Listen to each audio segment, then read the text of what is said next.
Okay, welcome back children. The another one, last one is the fifth one, that is the fifth chemical reaction is oxidation reduction reaction. It is also called as redox reaction. So it is a new term, you feel that. So what is oxidation? So before going to these examples, let us learn about what is oxidation and reduction. Oxidation means addition of oxygen or removal of hydrogen. Oxidation reaction. Oxidation, the meaning of oxidation is addition of oxygen. Addition of oxygen or removal of hydrogen. I just represent the symbol of elements. And then what is reduction? Just opposite it is. Here addition of oxygen is there. So here what? Removal of oxygen. Removal of oxygen. Here removal of hydrogen is there. So you have to hear what will be? What it would be? It would be removal, addition of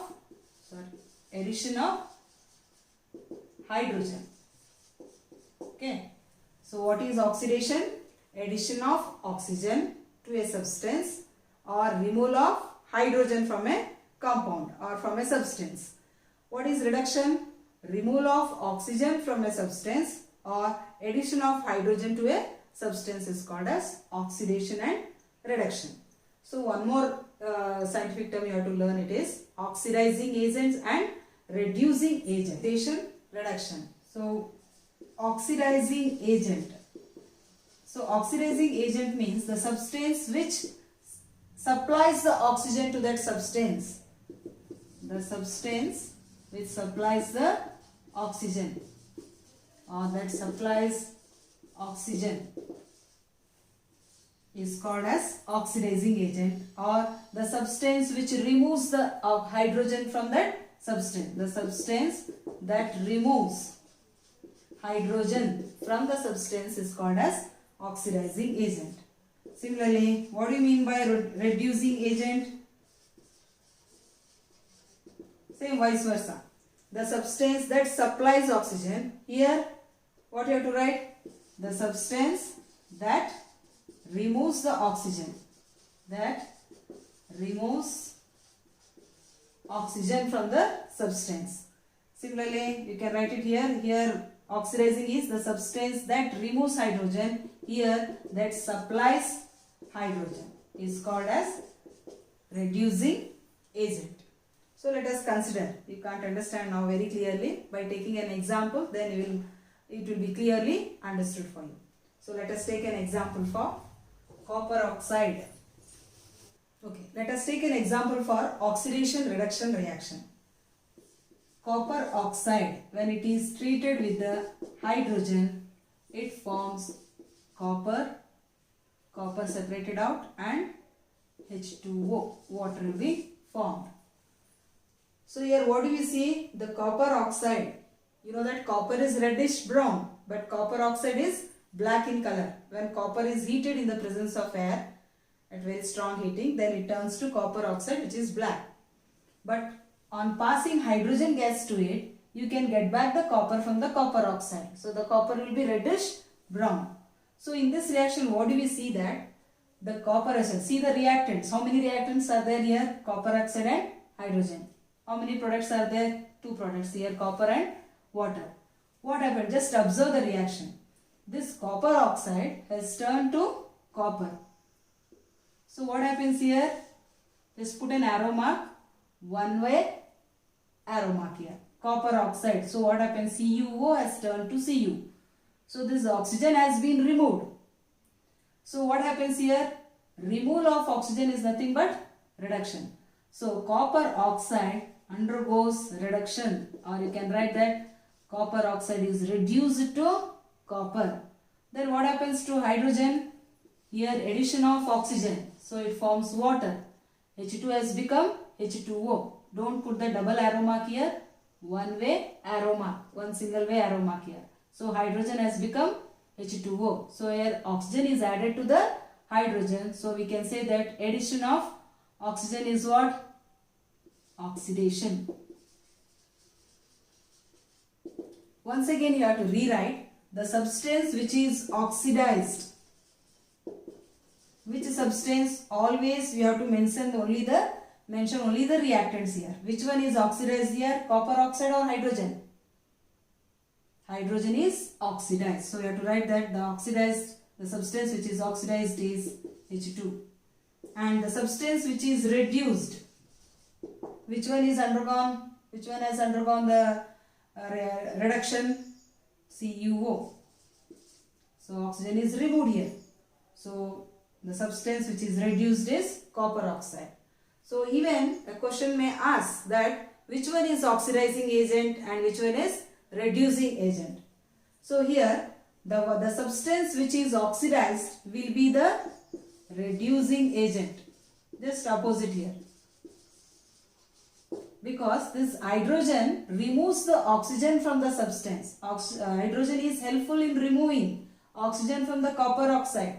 That's why it is called as reducing agent. Whereas the copper oxide which itself gets reduced will be oxidizing agent. Oxidizing agent means this copper oxide is supplying the oxygen for the hydrogen. So how this hydrogen gets the oxygen? Because of the copper oxide. Copper oxide is supplying oxygen for the hydrogen, hence it is an oxidizing agent. Just blindly you can remember that the substance which is oxidized will be the reducing agent and the substance which is reduced will be the oxidizing agent. So let us take one more example, that is zinc oxide plus carbon.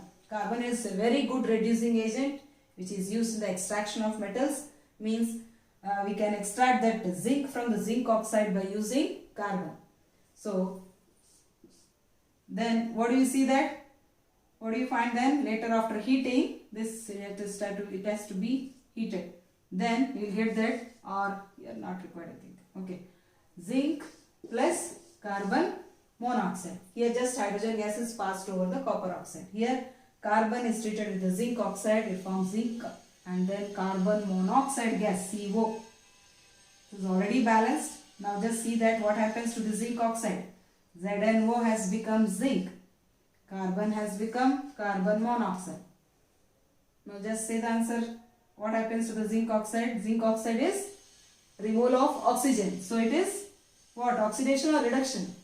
It undergoes, yes, reduction. And what happens to the carbon? Oxygen is added. So here oxidation. So here you can take that and just saying you have to write it as oxidized. That is carbon. Which one is reduced? Zinc oxide is reduced. Which one is the oxidizing agent? The one which is undergone reduction is a oxidizing agent. That is zinc oxide is a reducing agent. And the substance which is oxidized means the carbon will become a reducing agent. So one more example we can take, that is another example is manganese dioxide MnO2 plus HCl. When it is treated with the hydrochloric acid, what you will get?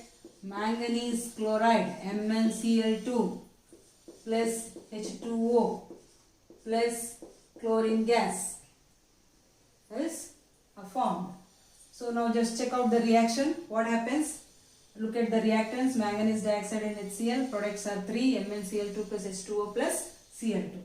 What happens here? Manganese dioxide has become manganese chloride. So what happens here? Oxygen has been removed. So removal of oxygen is nothing but reduction.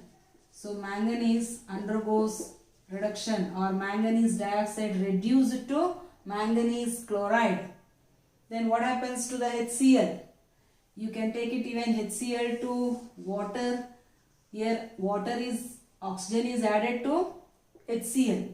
So here addition of oxygen, or you can also take it as that HCl, this is also right, or else you can take it as even this Cl2. HCl has become Cl2. Removal of hydrogen is nothing but what? Oxidation. If you consider this one, addition of oxygen is also oxidation. Either you represent an arrow mark to the water or chlorine, both are correct. Okay. So HCl is oxidized to water or HCl is oxidized to chlorine. If you take it as removal of hydrogen is also oxidation. Okay. Now again you have to rewrite the substance which is oxidized. Which is oxidized here? MnO2 or HCl? HCl. Which one is reduced? MnO2. Now if they ask oxidizing agent and reducing agent, what will you write? The substance which is oxidized, HCl is oxidized. So this will be the reducing agent. And the substance which is reduced will be oxidizing agent. Okay. So why should we study these redox reactions? Oxidation reduction reactions are also called as redox reaction. Re means reduction, Red, reduction, OX means oxidation. See, these redox reactions occurs in everyday life. Even it happens to the metals, even to the food items. So let us learn in detail about the redox reactions in everyday life. See, there are number of oxidation reduction reaction occurs every day in our life. It occurs on foods, even it occurs on metals. Let us learn in detail about the redox reactions on metals. So the oxidation reactions, especially this oxidation, we consider more on oxidation. The oxidation reduction happens at a time. So oxidation of metals also slowly tends to get oxidized with the oxygen present in the air. You know that percentage of oxygen in the air is 21%. So metals also, though they are strong metals, some are very soft metals, they tend to get oxidized. Slowly they will react with the oxygen present in the air. So oxidation of metals, we call it as corrosion. Corrosion of metals. So this will affect on metals also. Even oxidation of food, especially of oily foods, oily and fat content foods. So oxidation of foods, we call it as rancidity. So let us learn about the corrosion of metals. So corrosion of metals, so you know that all metals tend to get oxidized. Most of the metals tend to get oxidized with the oxygen, except only very rare metals like this silver also gets oxidized. It not only get oxidized with the oxygen, but also some metals react even with the carbon dioxide, even with the hydrogen sulfide gas. So they tend to react with the oxygen or with the H2S gas or with the carbon dioxide, even with the moisture, and it leads to the corrosion. So what are the reasons for the corrosion of metals? Mostly due to oxygen, even due to carbon dioxide, even due to H2O, water moisture present in the air, and even due to H2S gas. Okay. So hydrogen sulfide gas, it also exists in trace amounts in the atmosphere. So corrosion of metals. So if you take it in a good example, that corrosion of metals is the corrosion. Which metal gets more corroded? That is iron. Iron gets corroded faster. So that is corrosion of metals. That is, what do you call that? Corrosion of iron. Iron metal, we call it as rusting, because iron gets corroded much faster than other metals. Compared to other metals, iron gets corroded. That rust will be there, no? That iron reacts with the oxygen and with the moisture present in the air or water. Then it forms ferric oxide, Fe2O3, or hydrated oxide, and n number of molecules, or n or H2, XH2, n number of, so this is n number of water molecules. So iron oxide, this actually it is called as rust. It is an hydrated or oxidized form or hydrated form of iron oxide. So Fe2O3 we call it as rust. But this rust is very soft and porous, and it falls down in the form of flakes. So and allows further corrosion, and this is a drawback for the metals. Metals, though they are very strong, but it gets corroded by itself with the oxygen and the water. So how can we prevent this rusting? There are so many methods are there to prevent the rusting. You know that iron metal has to be painted by painting, by galvanization. Galvanization means dipping the iron metal into the molten zinc. So if you coat it with another metal, then it stops the corrosion. Or by painting, as we have discussed, that oil painting. This oil painting will not allow the moisture to come in contact with the iron. So hence it can be prevented. One more is alloying, means in molten state iron is mixed with other metals, and then homogeneous mixture of metals, we call it as an alloy. So it retards the growth, retards the process of rusting. Okay, like for example stainless steel. Steel contains an iron. It gets alloyed with the cobalt and nickel or chromium. So it becomes stainless steel. Stainless steel does not corrode. So let us discuss about other metals. Do other metals also undergo corrosion? Yes, definitely, but not like iron. For example, aluminium. Aluminium also gets oxidized with the oxygen. It forms aluminium oxide. Even zinc reacts with the oxygen. It forms zinc oxide. But for this aluminium and zinc, the corrosion is a boon for it. This, when it gets corroded, the upper layer gets corroded, this aluminium oxide and zinc oxide are much more tougher. So it will not allow further corrosion. So that corroded layer is there, the upper layer, it is so tough. It is very tough, not like iron. It is soft and porous, it falls and allows further corrosion, and the whole iron metal is eaten up by rusting. But as aluminium oxide and zinc oxide, it does not rust. We can say just corrosion of aluminium, corrosion of zinc. They get corroded, but not like rust. That's why rusting is a specifically term used for the iron. So this aluminium oxide and zinc oxide are very tough layer. So it will not allow further corrosion. Okay, so it is a boon for them, for those metals. And then let us learn about that. What is that? Oxidation of metals. Sorry, oxidation of oils. Oxidation of oily and fat, oily or fat content foods. So here this, what do you mean by oxidation of oily and fat foods? It is nothing but rancidity.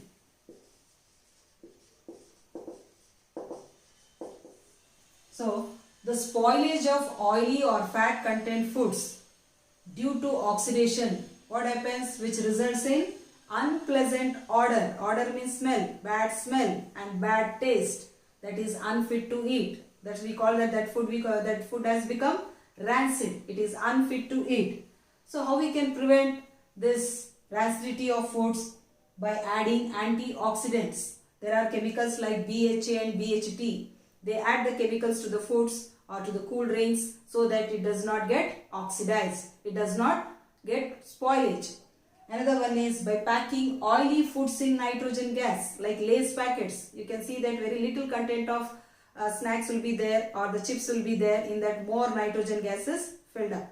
Nitrogen is an inert gas, only nitrogen. In air, nitrogen 78% is there. But in this packets, only nitrogen gas which does not undergoes oxidation because there is no oxygen. So it can be preserved for longer time. Another one is we know that some foods can be kept in airtight containers. If you pack the food in airtight containers, it retards the process of what? Oxidation. Retards means what? Slows down. You can keep the food items for longer time. Another one is keeping the foods in refrigerator. Here also not completely, we can't prevent it completely, but it retards the process of oxidation. So you can keep the foods in refrigerator for longer time. Another one is keeping away from light. So we have to store the food items away from light. Even Lay's packets, you can see that it is packed in aluminium packs, aluminium foil packs. Aluminium blocks the light. Even nitrogen gas, that also prevents the oxidation.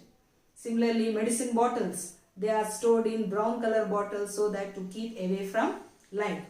Another one is by vacuum packing. Vacuum means what? No air. They will remove the air. So when there is no air means no chance of reaction of the foods with the oxygen. So it will slows down or prevents the rancidity by vacuum packing. For example, Pepsi cans and all. It is some milk contained foods. You can preserve it by vacuum packing. So these are the different methods to prevent the rancidity. I hope you have understood this chapter. If there are any doubts, please comment it in the box. Thank you one and all. And those children who have not yet subscribed, please do watch the videos part 1, part 2 and part 3. And there are, if any doubts, please comment it in the comment box. And those who have not yet subscribed, please do subscribe. Thank you one and all.